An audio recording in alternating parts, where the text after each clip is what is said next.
we're going to do for the last couple of years. We've just been using any resources that we can, any knowledge that we have to just better each mind, each person, kind of bring the family aspect back to the community and stuff like that. And I wouldn't say my opinion.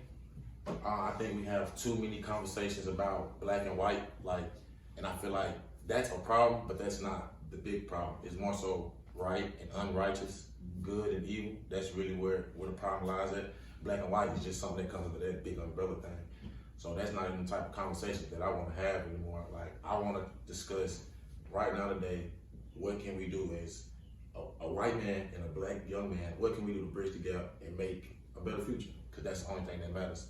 Sitting around discussing what went wrong too much, that just had everybody too emotionally tied in. So I just think it's time for us to have a conversation about what can we do to have a better future.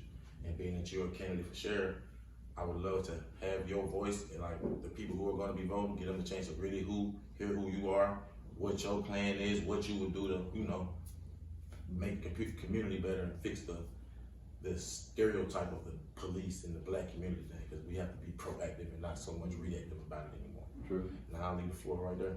Absolutely. Well, Darrius, thank you for your passion. I wanted to tell you that rebuild is certainly just listening to your mission statement. The sheriff is a bridge to help you. For sure. The sheriff is the chief law enforcement officer of the county, and the sheriff serves at the will and pleasure of the people. The people elect the sheriff, and that's my mission, is to serve people. And so when you look at even where we are here today, I want to thank the Laurel Jones County Black History Museum, Marion Allen, and all the folks here that's made this happen, and all of you for coming. This is an important time. I think that as we recognize, oftentimes we hear political talk about elections, or this election is important. Actually, every election is important. Because what we're doing is electing people who are going to represent us, and in every situation. I'm reminded of my wife of 34 years who's sitting out here, my wife Charlotte. She was elected as the high school homecoming queen. And even today, historically, they get together, and many times all the high school homecoming queens will all go together out on the football fields or something. My point behind that is it's had a lasting impact because she has honorably represented the class of 1987 for the last 30-something years. And so as we look at elections, I can assure you that for me, whether people like me or not, I'm going to represent the people honorably. And it's not just talk, because what you've got to do is go back and look at who we are. Who do people know you to be? What do they see you doing in the community? It's easy to get out here and talk about what I'm going to do. That's right. That's what everybody wants to do. They want to claim on to what they're going to do. But what you want to do is look at what people have done.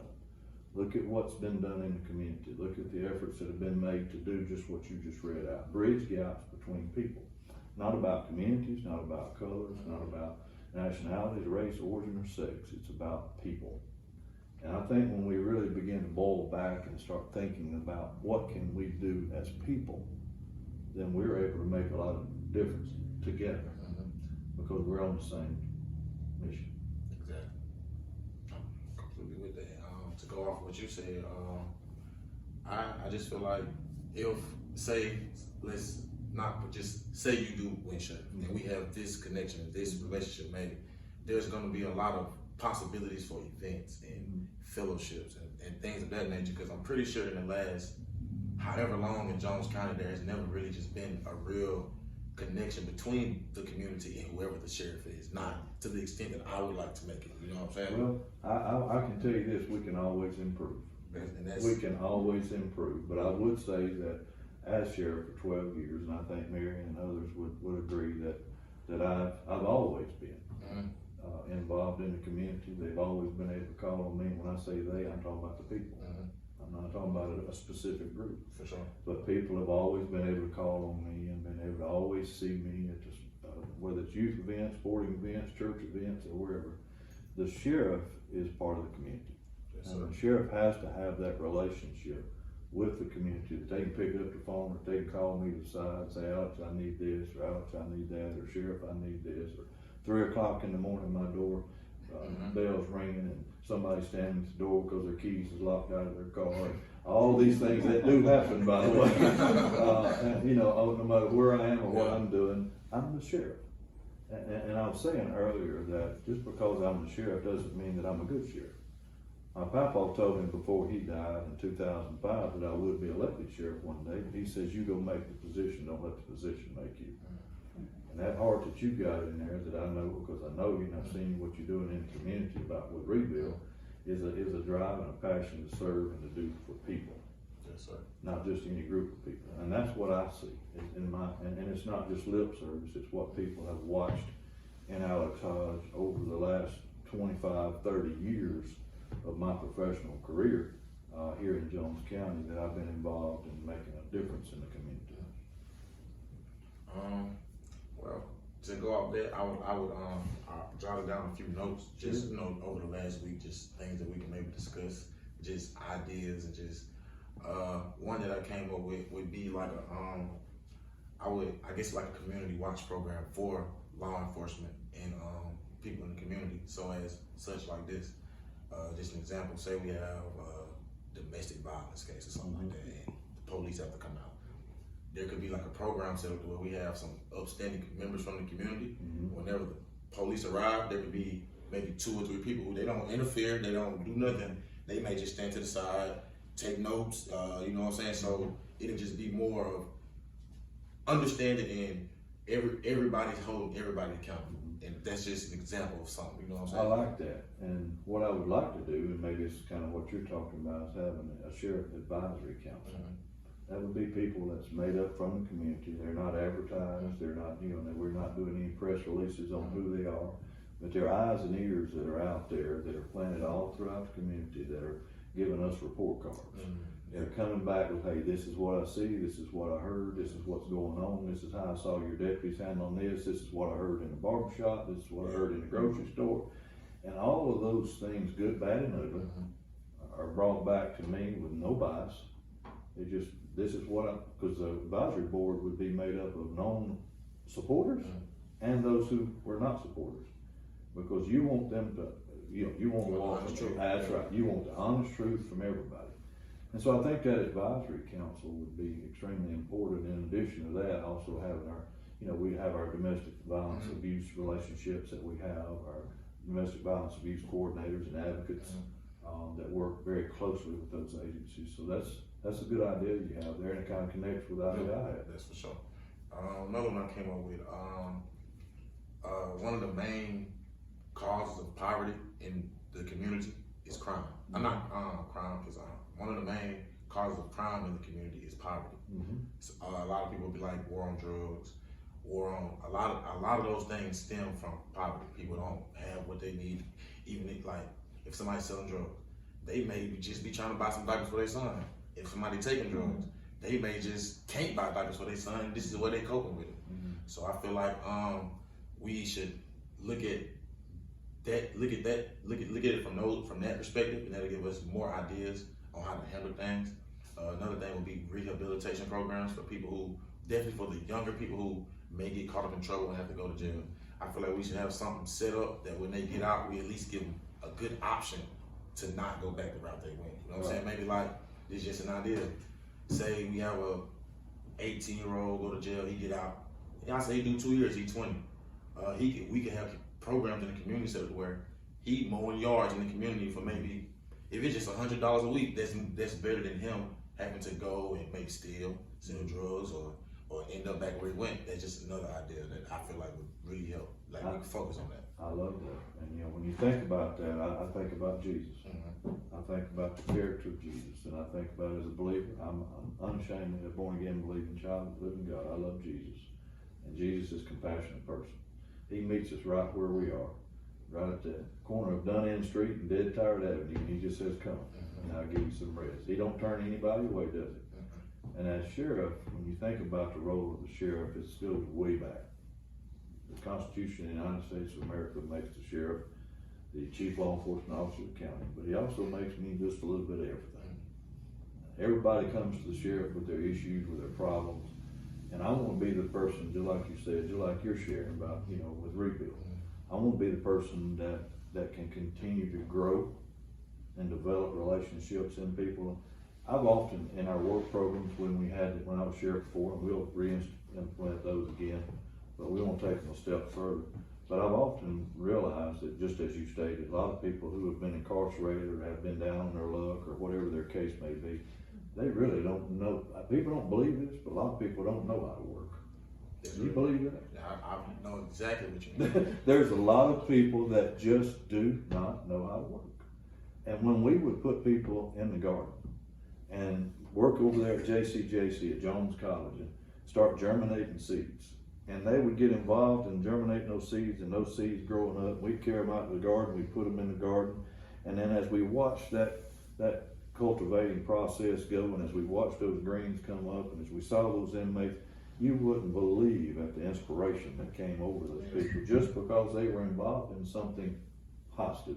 For sure. That they saw what? Positive results. And so I'm very much a part of that. And Senator Juan Barnett and I have talked, and he's got some great ideas as well on how we can rehabilitate, what we can do with folks who have had troubles like you're talking about. And so I'm excited to hear more about what he has. But again, the role of the sheriff is much more than just taking people to jail. It's got to be. I mean, because if we do more education, more stuff like what we're talking about, then we have less people going to jail.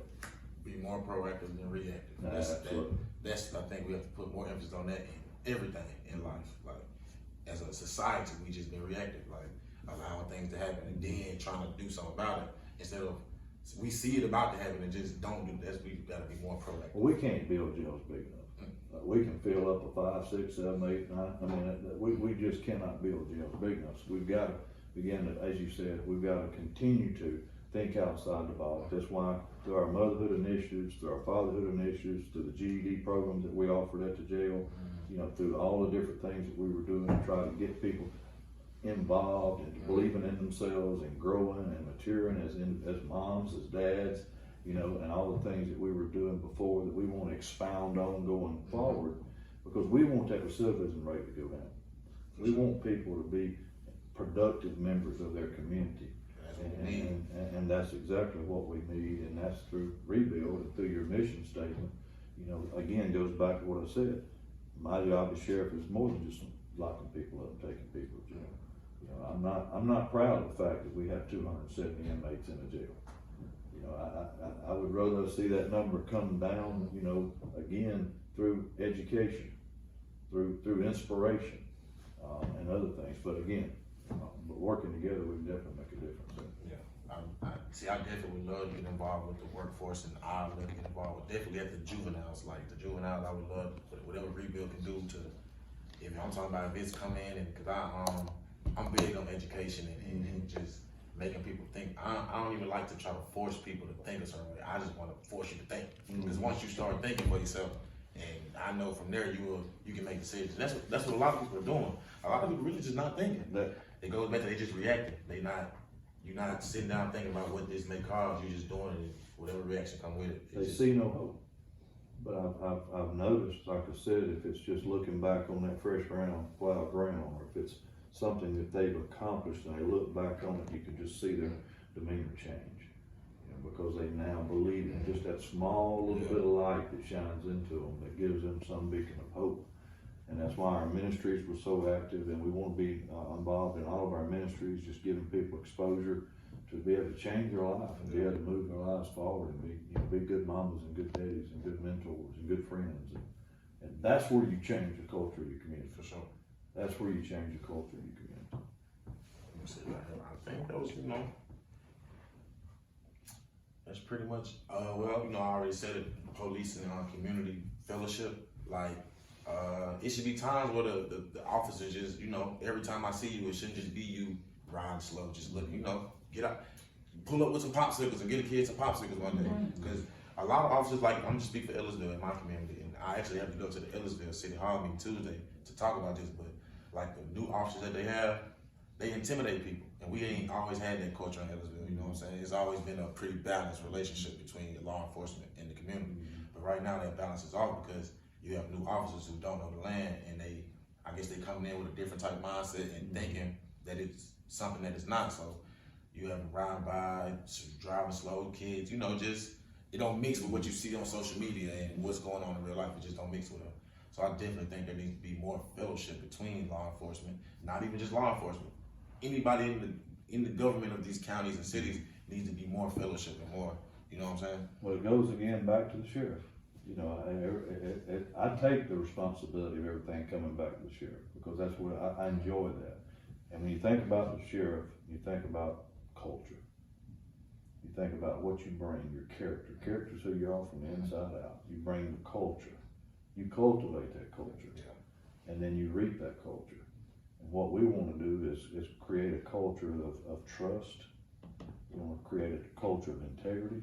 We want to create a culture of people coming up to us and just wanting to talk, not being intimidated, not being offended, not being scared. We want to create that culture of trust, and we do that by involving ourselves in the community. That's called community policing. When you see people, you go sit down, you talk to them, you visit with them, you walk up, what do we do? Pay it forward. You know, if you buy them a Coca-Cola, you stop and play basketball with them in Curry or Ellisville, wherever you're at, and I encouraged our deputies to do that, and that's, again, part of that community policing, because we need each other. We're always going to be outnumbered in law enforcement. You understand? We'll always be outnumbered. That's why we need each other. I need you watching my back, and while I'm watching your back. We've got to have each other to be successful for the growth of our community. Anybody got any questions? Got any questions for me? Or for us, or whatever? Well, what hope do you see in the direction that, I suppose, the direction that we're wanting to go? With all the, just the distance between us and the police force? Well, the question is, what hope do I see in the direction of our county as it relates to the relationship in law enforcement? And currently there's no hope. There's got to be a culture change.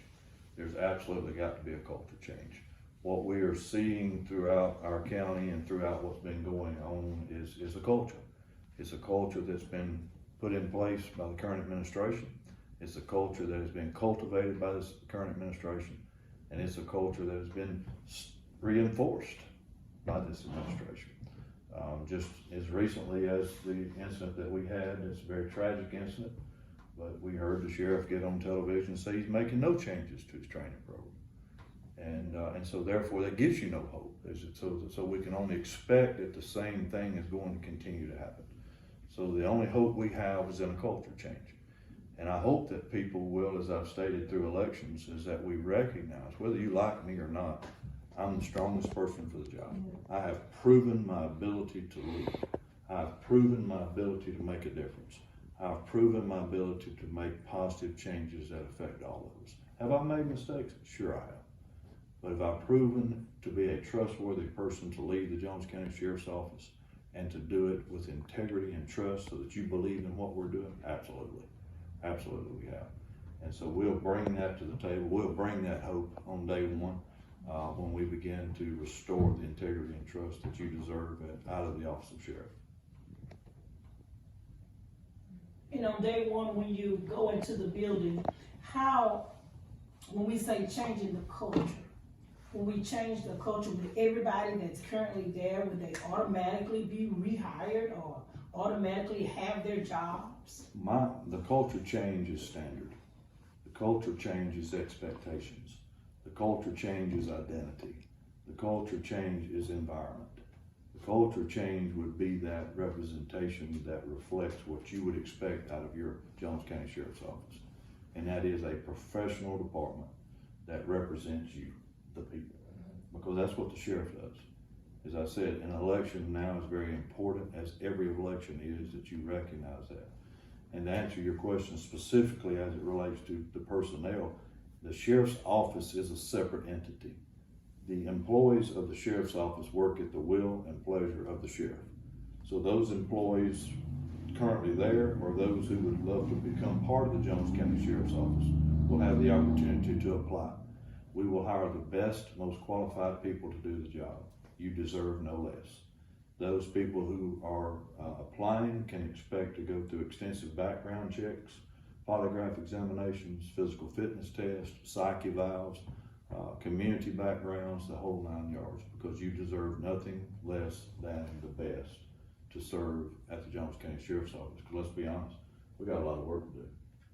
We have a lot of work to do as a community to turn this thing around. We've done it before. We're gonna do it even better this time. For sure.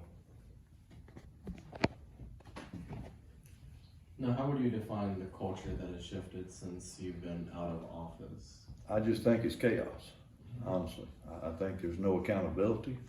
I think there's a bully type atmosphere there that we're seeing playing out throughout our county and through the actions of our sheriff and some of the employees that are there. It's unacceptable, and but it's embraced. The sheriff went on the news when one of his captains was seen throwing somebody out the front door of the sheriff's office and said that you just don't know him. Well, we do. He's proven to be exactly who he says he is. I was told by a very wise person, when somebody tells you who they are, you better believe them. And I'm not defending them. You better understand when somebody tells you who they are. In today's society, wearing a badge and a gun, we're held at a very high standard. And I would expect that standard to be extremely high, and I make no apologies for it. And that standard that you're talking about, Mr. Hodge, do that standard apply to everybody as a whole, or what I mean by that is the people of the communities, we're a reflection of our community. So with you being the sheriff, everyone under you should be a reflection of you. Do everybody get held to the same accountability? How would that go? No exceptions. No exceptions. The standard is set, and you don't move it around based on who you are, where you live, who you work for, who you know. The standard is set, the expectation is there, and I can assure you I will hold myself and my employees accountable. Exactly. Another question. Well, once again, Mr. Hodge, I appreciate you for saying me to sit down, and I feel like this encounter is gonna spark a lot of positive things. I just appreciate y'all for coming for sure, man. Thank you. Just move forward with it. Well, I'm looking forward to it. Yes, I'm sir. excited. And Mr. Hodge, before we go, I know this is not a normal thing that we do, but you know, the world is in a world of trouble. So if you can please close us out in a word of prayer. I sure Yes. will.